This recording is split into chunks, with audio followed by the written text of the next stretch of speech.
Depois da catástrofe, que foram os 3 primeiros episódios de What If, o quarto e o quinto até que foram melhores. E o quinto, inclusive, trouxe a volta dele, o Mistério. Mas será que junto com ele o Homem-Aranha veio junto? Vamos falar sobre esses 2 episódios aqui agora. Fala pessoal, João Marcos Carneiro aqui. Quando é pra criticar, a gente critica, e quando é pra elogiar, a gente elogia. Claro que ainda não é as 1000 maravilhas que a série merecia, que o fã da Marvel merecia, mas eu gostei muito mais do episódio 4 e 5 de What If do que dos anteriores, o que é uma melhora.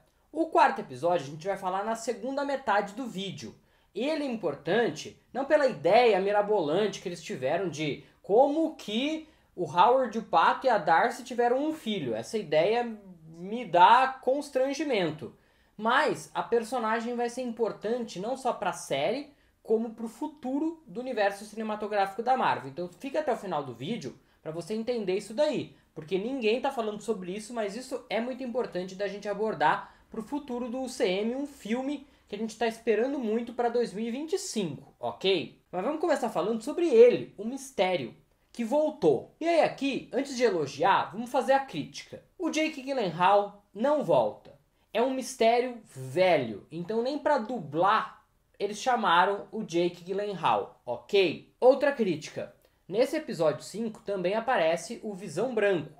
E mais uma vez, o Paul Bettany não volta para dublar. O Visão que sempre falou, né, no UCM, aqui ele não fala uma palavra. É mais barato, né, não ter que chamar o Jake Gyllenhaal, o Paul Bettany, que são atores que devem custar caro, né, do que botar eles na série, né? Então, quem sofre com isso é a gente. Mesmo assim, Visão Branco, badass pra caramba, acho que é algo diferente do que ele vai ser na própria série dele, no UCM, mas ele trabalha para o Mistério. O que acontece?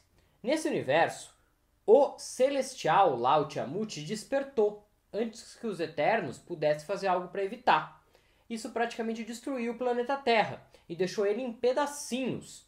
E antes disso acontecer, né, o Mistério ele assumiu as indústrias Stark. Ele usou a Legião de Ferro para fazer o mal. E houve um grupo de heróis, não chamado de Vingadores, mas chamados de Aliança, que tentavam impedir com que isso acontecesse. Porém, depois que o planeta foi destruído, acabou que ficou tudo um caos, né? A maioria dos heróis morreram e sobraram praticamente aí só a Riri Williams, né? A Coração de Ferro, o Wong, uma outra personagem ali que eu sinceramente não consegui identificar, uma Dora Milaje, que eu também não consegui, também não é dito o nome dela em nenhum momento, mas me pareceu muito ali a Okoi, e sobrou também a Valkyria. Então o grupo é esse, basicamente é esse, com alguns soldadinhos de chumbo ali, vamos dizer assim, e a Legião de Ferro, o Visão Branco e o Mistério.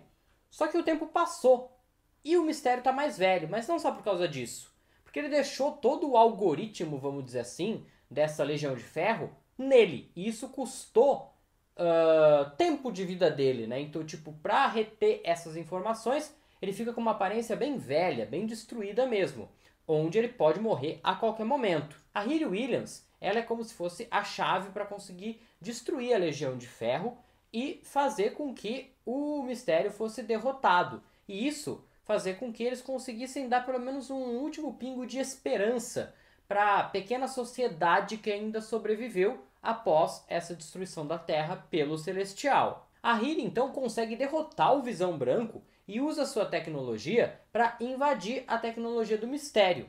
Só que tudo isso, na verdade, foi um plano do próprio Mistério. A Riri, ela passa a se tornar uma robô humano, né? Ela usa a tecnologia do Visão para virar esse robô humano. E isso faz com que, na verdade, ela tivesse fragilizada para o Mistério, só que ela não sabe disso. E o próprio Vigia avisa que ele já está cansado de ver a destruição desse universo e a morte da Riri Williams quando ela toma essa decisão de se fundir ao Visão Branco.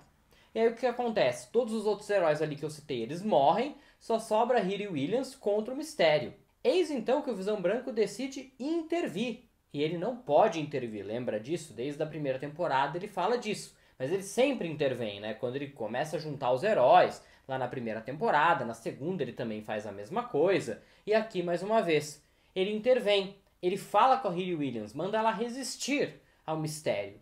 e simplesmente com esse discurso motivacional, a Hayley Williams consegue vencer o mistério, que acaba morrendo ali por causa da sua idade, quando ele perde o algoritmo para a própria Hayley, que agora pode usar aí a Legião de Ferro para tentar reconstruir o pouco que sobrou da Terra e dar mais esperança para os seres humanos. Eis então que o episódio termina com o Vigia sendo observado pelo Conselho dos Vigias, e eles dizendo que eles precisam ficar de olho nesse cara, porque não é a primeira vez que ele intervém. A história principal aqui da série, pelo que me parece lá nos últimos episódios, vai ser justamente sobre o Vigia tendo desaparecido, né? Porque ele vai ser julgado, provavelmente culpado, pelo Conselho dos Vigias. Vamos ver onde isso vai parar. Os próximos episódios devem começar a juntar tudo isso. Já nessa sexta, a gente deve ver a Tempestade com o Mjolnir, e aí começa a ficar ainda mais animado. Então acho que essa reta final da série tá melhorando.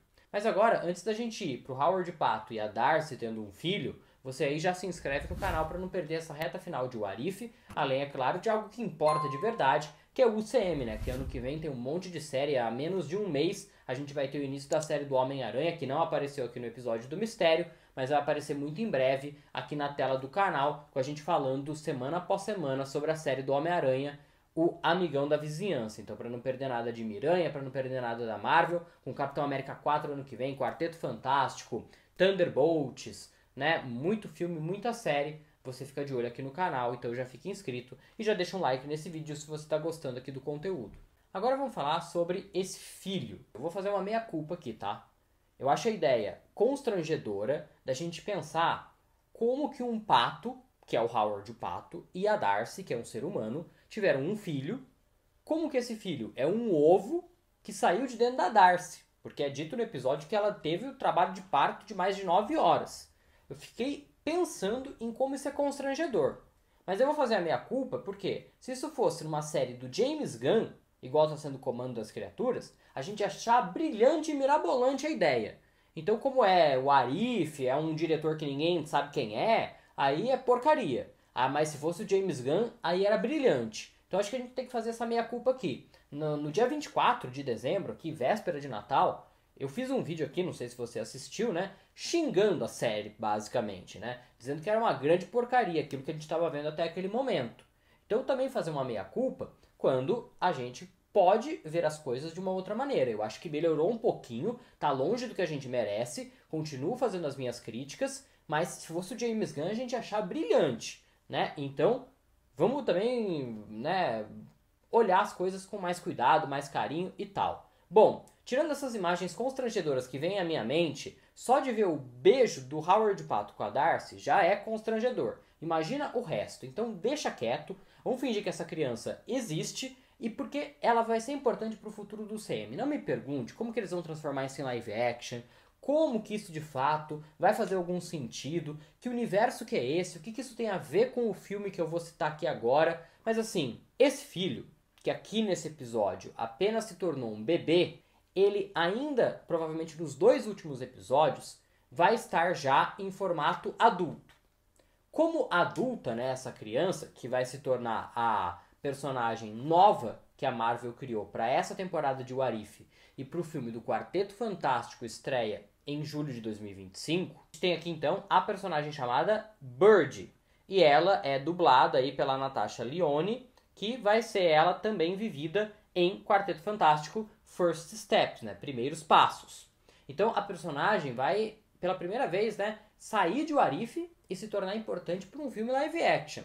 Agora, esse universo aqui é o universo do Quarteto Fantástico? Acho que é a pergunta mais importante que a gente tem que se fazer. Porque é o universo do episódio 7 da primeira temporada de What If. Aquele do Thor festeiro, que resolveu dar uma festa na Terra. Aqui nesse universo, o que acontece? Os alienígenas que vieram para a Terra, eles não deixaram a Terra após a festa. E isso juntou a tecnologia alienígena com a tecnologia da Terra e criou um mundo meio futurista, que é um pouco parecido, o pouco que a gente viu nesse episódio, com o mundo que a gente pode ver em Quarteto Fantástico. E a gente sabe que o Quarteto Fantástico, que vai ser exibido nesse filme, não é o Quarteto Fantástico do UCM, é um outro universo.